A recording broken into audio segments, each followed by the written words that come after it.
Hey guys, it's Jen Gibbs with Utah Shores Real Estate Services. Today we're talking about renting versus buying. As I said, today we're chatting about renting versus buying, and we have cute little icons here. And we're going to take you through a journey that started January 1st, 2012. And it's a 5-year analysis on if you had done either situation, if you had rented, what your financial situation would look like versus if you had bought. And these are real actual numbers from the market, so you can see what this really looks like in real life and how it affects you, because we can just anticipate with the market staying strong in Utah, job growth is strong, real estate is strong, the economy is so good here, we're going to continue on the uptrend. So we want to help you understand the importance of participating in that growth and getting some of that down for yourself. We're going to go through first the scenario. How much does it actually cost you to rent if you did this 5-year scenario as a renter? And you started January 1st, 2012. So you sign a lease agreement for $1,200 a month. To keep up with inflation, rent escalation is generally about 3% a year. That's very reasonable. We're going to get a nice 3-bedroom, 2-bath home valued at $200,000. Plan to stay there for about 5 years. We're running this scenario for 5 years, right? If that's the situation, the first year we'll pay $1,200 a month for rent, about $14,000. The next month it goes up a little, that 3% for inflation, right? So $1,236. Same thing for year 3 and year 4. And year 5. By the end of the 5th year, with just that 3% increase, you're paying $150 more a month for rent. And all this is going to the landlord and paying down their mortgage. You get a place to live. The total amount you spent on rent is now $76,442. Let's run it again with you as the buyer. Same home, that 3-bedroom, 2-bath. You're buying it now for the $200,000 that it would have been worth in 2012. You take out a conventional loan for 3% down. Closing costs, we negotiate for you as your real estate agent to be paid by the seller, which is very common if it's done right. Say the loan is a 3.75% interest on a 30-year fixed mortgage. That's very standard kind of numbers.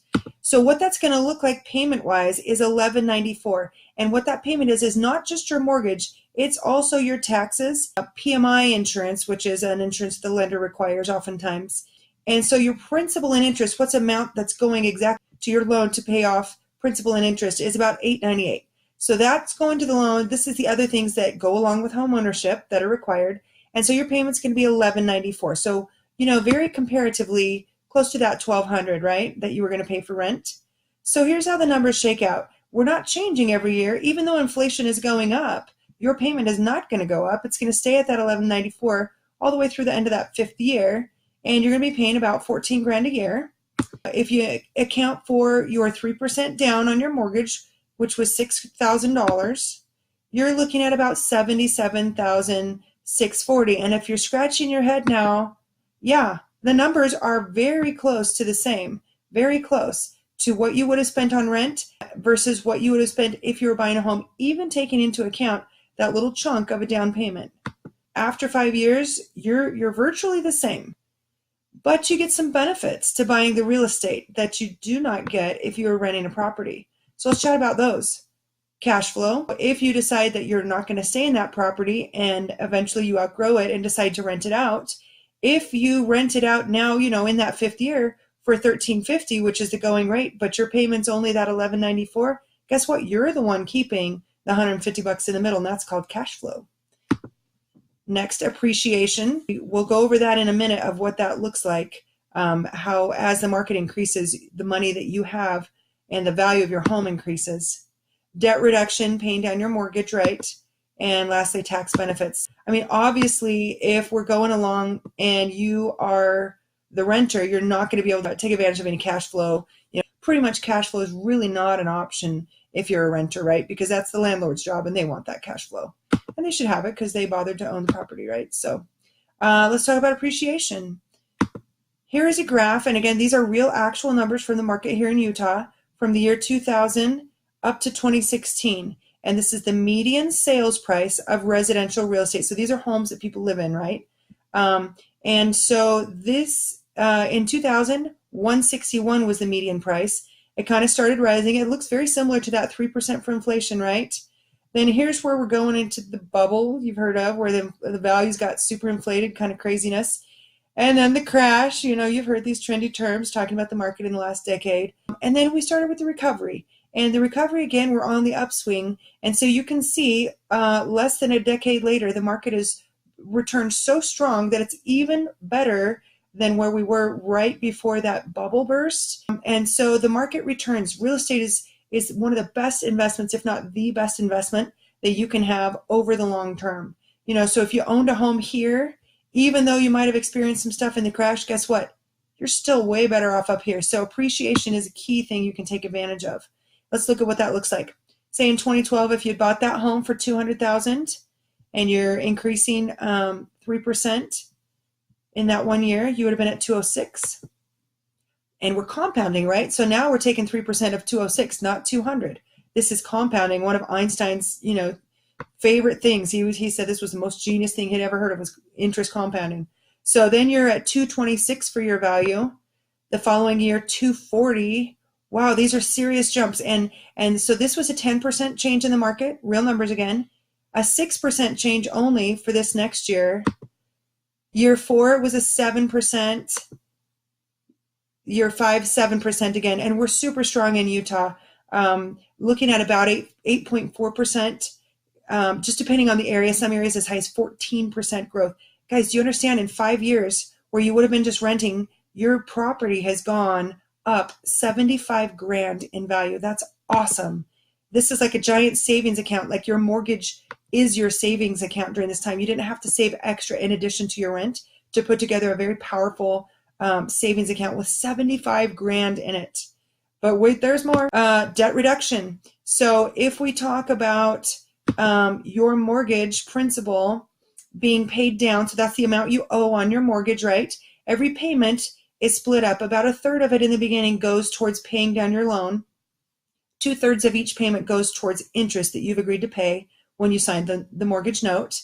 But you can see each year it changes, the ratio changes, and the more you pay it down, the more interest is going to lessen and the principal is going to increase that you're paying down. So by the end of 5 years, you are looking at some pretty awesome totals, like $20,000 almost, $19,250 being paid down on your loan. And where you have paid $34,000 in interest, you're not just kissing that money goodbye, even though at first glance it looks like it. Can you see what we've done here? Instead of owing $200, you've paid that down, and remember there was a down payment there too. You're only owing $175, and remember that line that divides where your equity is going up and your loan is going down, and you keep all that's in the middle. That's what's happening here. Look what else cool stuff goes along with it. Tax benefits. Yeah, this is a big deal about home ownership. What you're going to do, and again, I'm not a tax advisor, consult your own tax advisor, of course, on anything you're doing for your specific taxes. But for most people, the vast majority, mortgage interest is tax deductible. And in addition to that, your property tax that you pay is also tax deductible, which means the government's going to say, hey, thanks for investing in America. Thanks for owning a home. We're going to make it a little easier, and we're going to act like you didn't actually make that money. We're going to deduct it off of your income for the year. So that's a huge big deal. And it can kind of look like this. So if your mortgage interest that you're paying is that 34 grand, and say you paid 6 grand in taxes, and then again, this is over the 5 years, keep in mind. So total deductions over 5 years, 40%. Say, pretty typically you're paying a 30% tax rate, between federal and state. That's a tax savings of $12,197 that you would not get if you were paying this money in rent, right? So even though it feels like mortgage interest can kind of be like a throwaway, you wish you didn't have to do it because it's not paying down your principal, right? But it's still doing so much good for you. All right, so we've gone through both scenarios. Say in January 1st, 2017, you get a job transfer. So now you're looking at selling your home, which is now worth $275,000.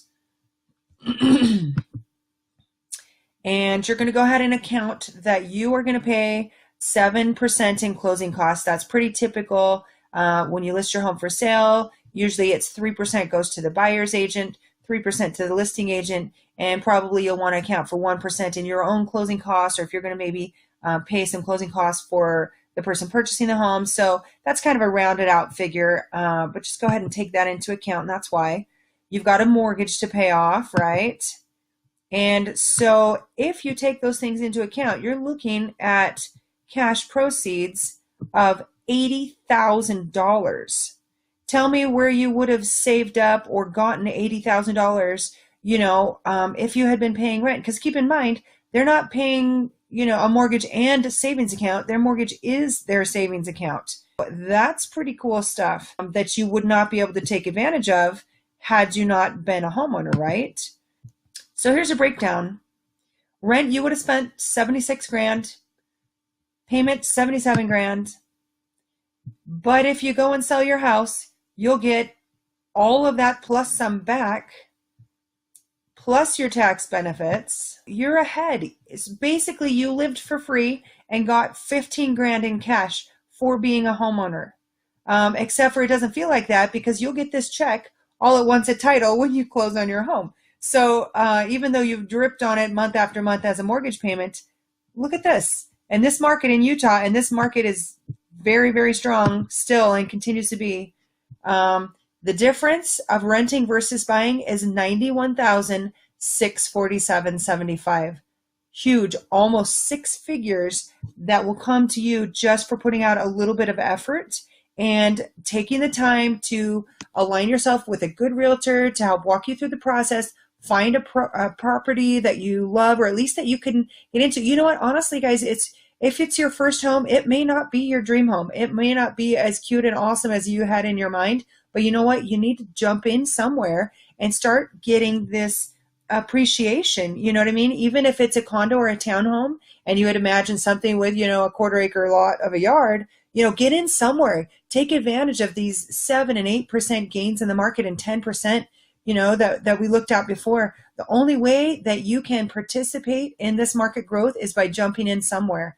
So I hope this has been helpful and insightful for you guys. I hope, if we take the hard part out of it and explain it down in terms like this, you're worth it. You deserve to put some roots down, have some equity built, participate in all the good things that are happening in the economy, not just great jobs, but I mean, this is a big deal. And you can take this and you can, I guess, go buy a fancy car, or I would recommend putting it back into real estate.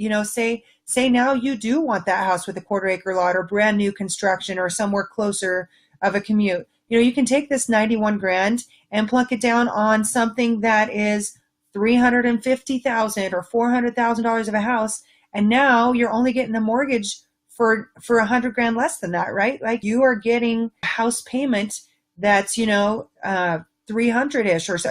Is so much less you're paying for in a mortgage than the house that you get. So it just really gives you leverage and empowers you. Or, maybe you're just paying off student loans or whatever it is that you have on your plate that you could do with an extra 100 grand. Do that. It's your money. You're an American. You can kind of pick where you want. But I would say do it again. Play this whole real estate game again. Stay in it. Do the appreciation. People move every 3 to 5 years. So it's no big deal. Get in. So my call to action for you guys here is let's get serious and see what's your situation now. Can you qualify for a mortgage right now? Or do we have to tweak a couple of things or set some goals to help you do that? Because the sooner we can get you into a home and earning equity, the more that's exponentially going to compound and help your financial future, give you stability, give you net worth, that you're just not going to get renting. So we here at Utah Shores would love to be a part of helping you go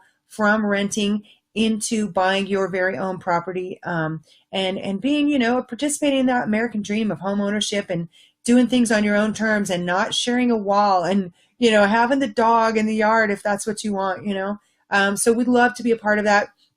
Go ahead and click on the link that's associated with this video and we'd be happy to get started. We do a free buyer consultation for everyone that we work with, kind of educate you on the market, show you what's available in the price range that you would qualify for and could afford, and make a game plan.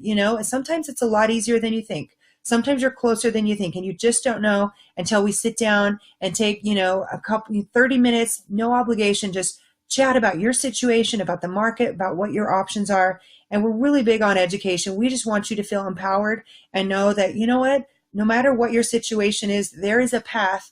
Sometimes it's a very short path. Sometimes there's a couple more steps on it that we need to help line you up to take. We're here as realtors, as your advocate, to help, look through all the details, recommend things, and kind of hold your hand through this whole process so you can go from renting to owning. And we look forward to doing that. So go ahead and click on the link, and you can reach out to us, via email or filling out a form or just scheduling. And we would love to talk with you and give you any kind of advice or answer questions that you have. Let's be in touch soon. And we look forward to helping you upgrade your address. Thanks again. This is Jen Gibbs with Utah Shores Real Estate Services, here to help you upgrade your address. See you soon.